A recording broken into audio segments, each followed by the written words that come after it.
nujya muri Google ugashakisha ibihugu bigize isi araho bazakubwira ko ari 195 mu gihe abandi bazakubwira ko ari 206. Mu by'ukuri uko bingana kose nuko u Rwanda ari kimwe mu bihugu bigize umubumbe w'isi.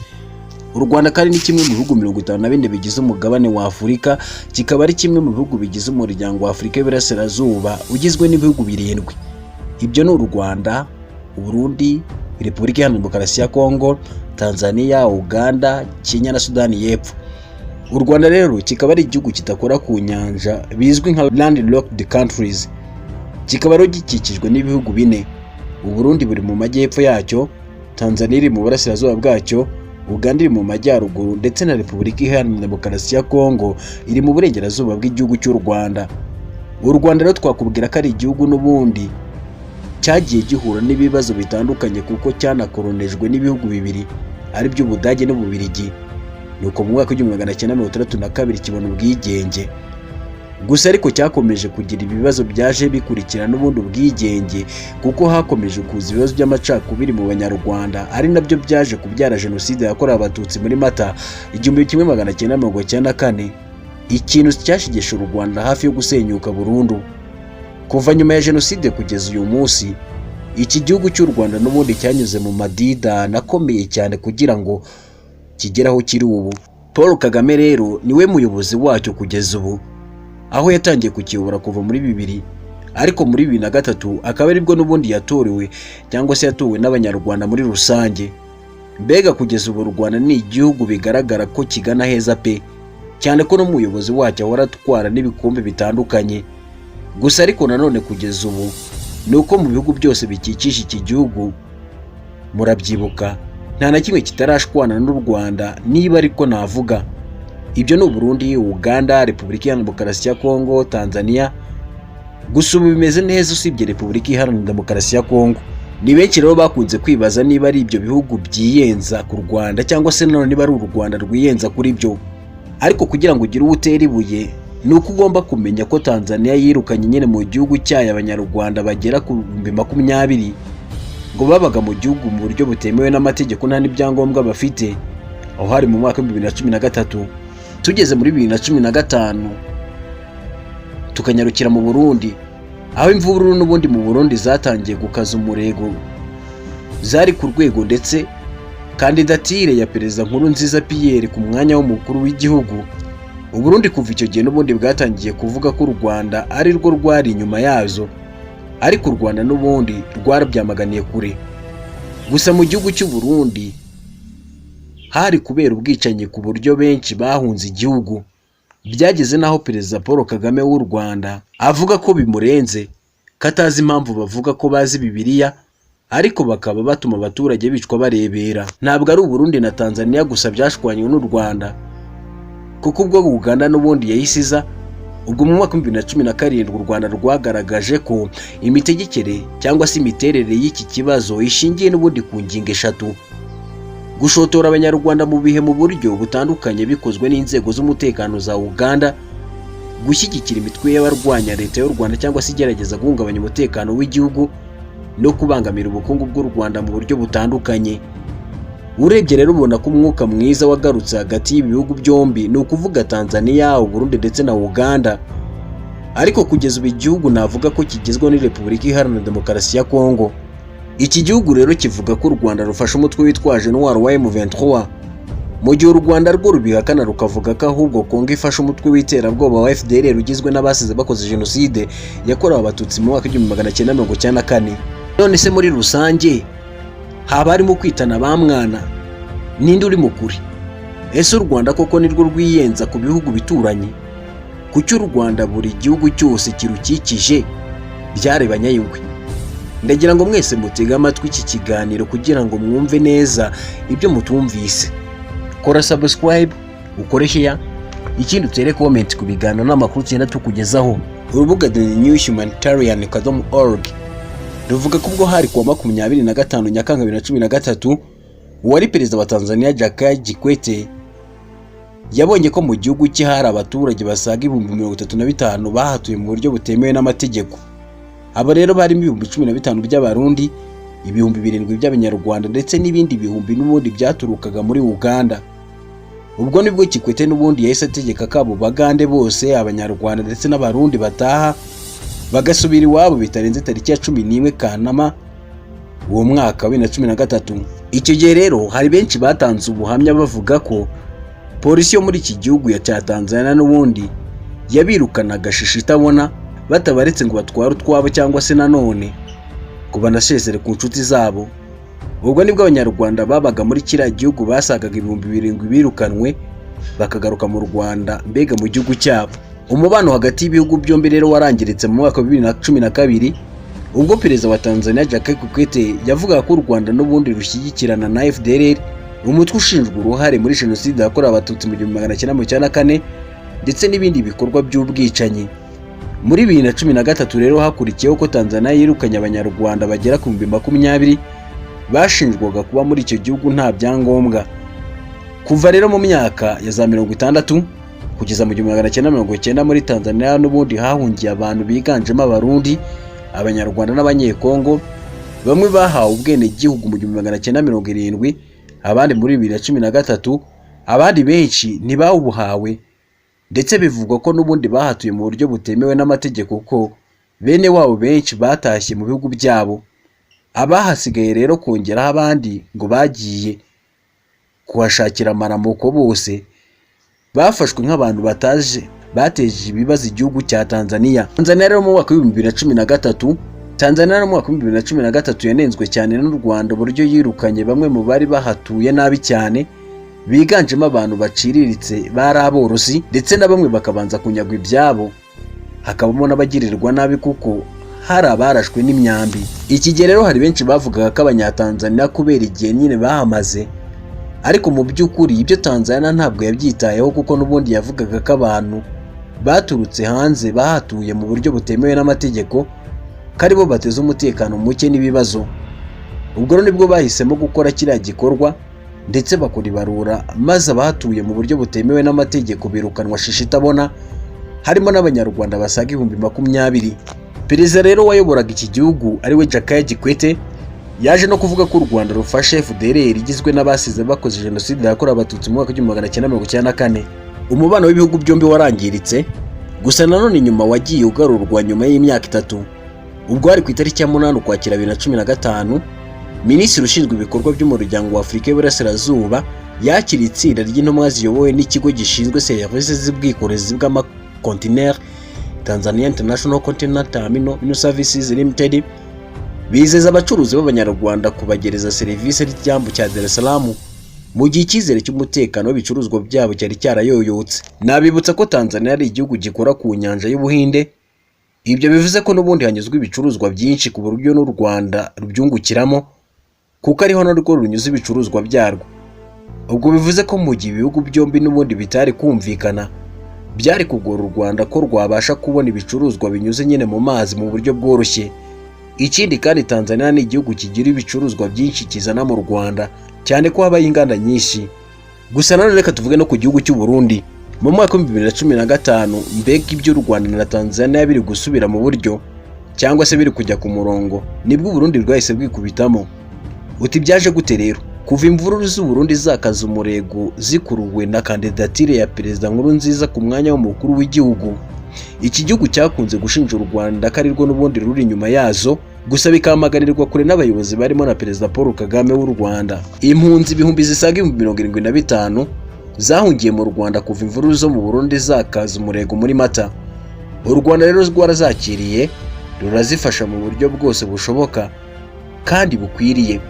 Gusa Burundi nyuma bwashinje u Rwanda gushaka guhirika ubutegetsi bwa Perezida Nkurunziza rwisunze izi mpunzi. U Rwanda rwakunze kuvuga ko ibyo rushinjwa n'u Burundi ari ibirego bidafite ishingiro, ahubwo ko ari ubushotoranyi bugambiriwe. Ubusanzwe rero Burundi ni igihugu cyahariranaga n'u Rwanda mu bucuruzi. Abarundi rero bazanaga imbuto nk'amaronji, amamesa n'indagara n'ibindi byinshi mu gihugu cy'u Rwanda. U Rwanda rwo rwatwaraga ifu y'ibigori, kawunga, ifu y'imyumbati, ibirayi n'ibindi byose. Ni kenshi Burundi bwagiye bushinja u Rwanda kuba inyuma y'imvururu z'i Burundi, aho Burundi bwashakaga ko u Rwanda rurekura impunzi zahahungiye mu Rwanda ngo zisubire mu Burundi, maze abagize uruhare muri kudeta yapfubye babiryozwe ariko u Rwanda rukabatera utwatsi rukavuga ko hari amategeko agenga impunzi kandi ko ari agomba gukurikizwa. Kuva icyo gihe rero imipaka ihuza ibihugu byombi yarafunzwe ku buryo ingendo zose zahagaze. Ni kenshi kandi byagiye bivugwa ko hari abanyarwanda bahohoterwaga mwa kiriya gihugu mu majyepfo y'u Rwanda. Hagiye habaho ibiganiro bitandukanye byahuzaga impande zombi, ni ukuvuga hagati y'u Rwanda n'u Burundi. Urugero rero ni nk'ibiganiro byahuriwemo hari kuwa gatanu tariki ya 25 Gashyantare 2022 byahuje Minisitiri w'Ubutabera ndetse akaba n'intumwa nkuru ya leta y'u Rwanda Dr. Emmanuel na mugenzi we w'u Burundi Banyakimbona Domine. Ibi biganiro byamaze amasaha arenga 3 byabanjirijwe n'umuhango wo kubitangiza ku mugaragaro. Nyuma hakurikiraho ibiganiro mu muhezo. Atangiza ibiganiro rero Minisitiri w'Ubutabera Dr. Emmanuel yavuze ko u Rwanda n'u Burundi ari ibihugu bifite byinshi bihuriyeho kurenza ibibatanya. Iki ni ikibazo cyari kimaze iminsi kiganirwa n'impande zombi kuko u Burundi bushinja u Rwanda nyine gucumbikira abakekwaho kuba inyuma y'umugambi wo gushaka guhirika ubutegetsi bwa Nkurunziza witabye Imana muri 2020. Izindi ngingo zaganiriweho na Minisitiri Uwagirashebuja na mugenzi w'u Burundi harimo ijyanye n'ubufasha u Rwanda rwahaye iki gihugu bwo gucyura impunzi zari zarahungiye nyine mu Rwanda nyuma y'imvururu zo muri 2015. Kugeza kuwa 31 Ukuboza 2021 abagera ku 29,442 nibo bafashijwe n'u Rwanda gutahuka mu Burundi, mu gihe abamaze gutaha bose babarirwa mu 72. Muri 2022 nibwo Perezida w'u Rwanda Paul Kagame yohereje mugenzi we w'u Burundi Evariste Ndayishimiye ubutumwa buganisha ku gusubiza ku murongo umubano w'ibihugu byombi. Ni ubutumwa Perezida Ndayishimiye n'ubundi yashyikirijwe na Minisitiri w'Ingabo Major General Albert Murasira mu biro bye Igitega. Mu rugendo rwabaye nyuma y'uko muri Mutarama 2022 Perezida Kagame yakiriye Minisitiri Ezekiel Nibigira wamugejejeho n'ubundi ubutumwa bwa Perezida Ndayishimiye. Icyo gihe n'ubundi biro by'umukuru w'igihugu Village Urugwiro byatangaje ko bagiranye ibiganiro byibanze ku gushimangira umubano hagati y'ibihugu byombi. Ifungwa ry'imipaka rero ihuza u Rwanda n'u Burundi ryarahagaritswe.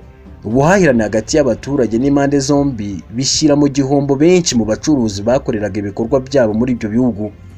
Mu mwaka wa 2014 mbere y'uko ibi bihugu byombi bitangira kurebana ingwe, ubucuruzi bwabyo bwabarirwaga muri miliyoni 20 z'amadolari ku mwaka.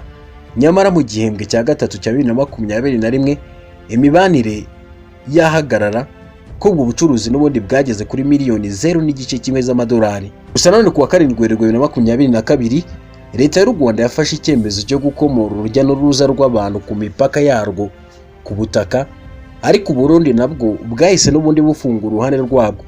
Gusa kuwa 23 Ukwakira 2022 leta y'u Burundi yatangaje ko n'ubundi yafunguye imipaka yose yihuza n'ibihugu bibiri harimo n'ine n'u Rwanda. Reka twerekeze none mu majyaruguru y'u Rwanda, ubwo n'ubundi tugene mu gihugu cya Uganda. Mu by'ukuri ibi bihugu bifitanye amateka akomeye kuko haba ubuyobozi buriho muri Uganda buhagarariwe na Museveni, icyahoze ari RPA ubu cyahindutse RDF, bagizemo uruhare rutaziguye. Ntitwakwirengagiza kandi ko Uganda n'ubundi yafashije RPA kubohora u Rwanda. Mbega bifitanye amateka akomeye ndetse yuzuye igihango ku buryo kumva ko ibi bihugu byaba ari bikurebana ingwe yakwifata ku myanya ndangakumiro. Ntiwakwirengagiza kandi ko muri Uganda haturuka ibicuruzwa byinshi bikenerwa n'abanyarwanda ku bwinshi. Ibyo birimo amasabune, amavuta yaba yo gutekesha nayo kwisiga, ibikoresho bya plastike, ibyo kurya birimo nk'akawunga, umuceri ndetse n'ibindi byinshi bitandukanye abanyarwanda bakura mu gihugu cya Uganda. Mwibuke kandi ko kwibohora kw'icyitwaga Zaire no kujya n'ubundi ku butegetsi bwa Perezida Kabila byagizwemo uruhare n'u Rwanda ndetse n'igihugu cya Uganda, by'umwihariko mu ntambara ya Kisangani. Mbega birumvikana ko bifitanye amateka akomeye. Gusa none ni igihugu kandi gituwe n'abanyarwanda benshi kuko kuva na kera bajyaga guhahira muri iki gihugu gikunze kuba n'ubundi gikungahaye ku byo kurya, ku buryo benshi basigaye n'ubundi bahafite imiryango. Nose niki cyatumye ibihugu byombi birebana ingwe? Byarangiye bite? Igitotsi mu mubano w'u Rwanda na Uganda ni ingingo yagiye n'ubundi garukaho n'ibinyamakuru bitandukanye. U Rwanda rwagaragaje ko imiterere y'iki kibazo ishingiye n'ubundi ku ngingo eshatu. guhohotera abanyarwanda mu bihe bitandukanye no mu buryo butandukanye bikozwe n'inzego z'umutekano za Uganda, gushyigikira imitwe y'abarwanyi cyangwa se igerageza guhungabanya umutekano w'igihugu cy'u Rwanda ndetse no kubangamira ubukungu bw'u Rwanda. Batari bake rero ngo Uganda yakunze kurangwa no kuruma byihwa ku kibazo ifitanye n'umuturanyi ndetse no gushinja u Rwanda kubangamira urujya n'uruza binyuze n'ubundi muri icyo gihugu cyahise gifunga umupaka wa Gatuna uhuza ibihugu byombi. Mu mpera za 2017 n'ubundi umunyarwanda wa mbere yajugunywe ku mupaka w'u Rwanda n'inzego za Uganda nyuma y'igihe ashinyagurirwa. Ubuhamya bw'Agatsinzi Fideli Watu. Gusa nanone ibi byose Uganda yavugaga ko abantu babaga bafashwe nk'intasi z'u Rwanda. Bega Uganda yashinjaga u Rwanda kohereza intasi muri kiriya gihugu ngo ni ibintu n'ubundi byabangamiraga ubusugire bw'igihugu. Uretse guhohotera abanyarwanda no gukorana n'imitwe itifuriza neza u Rwanda, ubuyobozi bw'u Rwanda n'ubundi bwahishuye uburyo iki gihugu n'ubundi cy'abaturanyi cyabangamiye imishinga itandukanye y'iterambere, haba ijyanye n'amashanyarazi, gari ya moshi, ibitembo binyuzwamo peteroli n'indi yari iteganyijwe mu buhoro wa ruguru. U Rwanda kandi rwagaragaje uburyo Uganda yafatiriye ibicuruzwa byayo birimo amabuye y'agaciro ndetse n'amata yaje kwangirika. Ibi byose n'ubundi byabaga bishingiye ku kuba Perezida Paul Kagame yarahoze mu ngabo z'iki gihugu, ngo rero kuba yaramufashije kubohora igihugu yumvaga ko azajya amwubaha. Umwuka mubi hagati y'ibihugu no kwinangira rero ku ruhande rwa Uganda mu gukemura ibibazo by'u Rwanda rwagaragaje wabaye imbarutso y'ibihombo bikomeye biturutse n'ubundi ku ifungwa ry'umupaka wa Gatuna. Mbere y'uko umupaka ufungwa, Uganda yinjizaga nibura miliyoni 18 z'amadolari y'Amerika ku kwezi biturutse ku bicuruzwa yoherezwaga mu Rwanda. Gusa muri Mata 2019 yinjije 40,000 gusa. Gusa nanone habaye inama zirenga impande zombi, bigera n'aho abandi bakuru b'ibihugu binjira muri icyo kibazo uhereye kuri Perezida wa Kenya Uhuru Kenyatta wakoreye uruzinduko i Kigali n'i Kampala. Perezida Kagame rero yiyambaje Lawrence Wangora na Felix Antoine Tshisekedi wa Repubulika Iharanira Demokarasi ya Kongo nk'abahuza, ndetse haba inama 3 bayoboye zose zitagize icyo zigeraho. Gusa nanone muri uyu mwaka nibwo n'ubundi tubonye umuhungu wa Museveni Muhozi Kainerugaba atangira kuza mu Rwanda agirana ibiganiro na Perezida Kagame, ndetse ntiyaje rimwe kugeza ubwo na Muhozi yatumiye Kagame mu birori by'isabukuru y'imyaka 48, dore ko n'ubundi akunda no kumwita nyirarume. Iki gihe rero iki kibazo cyari gitangiye kujya ku murongo, ikibazo kitangiye gukemuka. None tuvuye muri Uganda, reka twerekeze no muri Repubulika Iharanira Demokarasi ya Kongo. Iki gihugu gishinja u Rwanda gushyigikira no gufasha umutwe wa M23, ariko n'ubundi u Rwanda rwagiye rubihakana kenshi rukavuga ko ntaho ruhuriye n'ibibazo bibera muri Repubulika Iharanira Demokarasi ya Kongo. U Rwanda ahubwo rwagiye rugaragaza ko iki gihugu cya Repubulika Iharanira Demokarasi ya Kongo aricyo gikorana n'umutwe w'iterabwoba wa FDLR. Gusa nanone imiryango mpuzamahanga nayo yakunze kwihanangiriza u Rwanda gukomeza kudaha umutwe wa M23 ubufasha, cyane ko ari benshi batekerezaga ko u Rwanda rwaba rugiye cyangwa se rwagiye muri iki gihugu mu rwego rwo gushaka amabuye y'agaciro nk'uko ibitangazamakuru byinshi byagiye bibigarukaho. Perezida w'u Rwanda Paul Kagame kandi yanavuze ko atakwemera ko intambara ibera mu Rwanda kuko mu Rwanda ntaho barwanira, kahubwo yatuma imirwano ibera aho iri guturuka. Ubwo nibwo uburyo u Rwanda n'ibihugu birukikije byagiye bijya imbizi n'ibyumvikane. Ibi n'abantu benshi bakunze kwinubira bibaza impamvu u Rwanda rukunze kuvugwa mu makimbirane n'abatiku, bibaza impamvu u Rwanda rukunze kumvikana mu makimbirane n'abaturanyi barwo, bakibaza niba ari abaturanyi babi cyangwa se niba ari u Rwanda rubi.